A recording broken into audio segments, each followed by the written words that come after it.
magsusumite na ng mga bagong ebidensya ang House Prosecution Panel. Kaugnay ng impeachment trial ni Vice President Sara Duterte sa Senate Impeachment Court ngayong araw. Ayon kay Bicol Saro Party List Representative Terry Redon, na miyembro ng House Prosecution Panel, may kinalaman ito sa mga ari-arian ni Duterte na hindi dineklara sa kanyang Statement of Assets, Liabilities and Net Worth o SALN.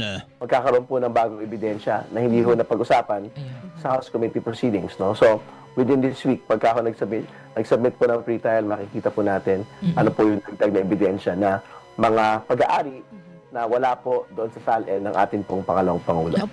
Kasabay nito, sinabi ni Redon na hindi issue sa House Prosecution Panel kung sino magiging presiding officer ng impeachment court.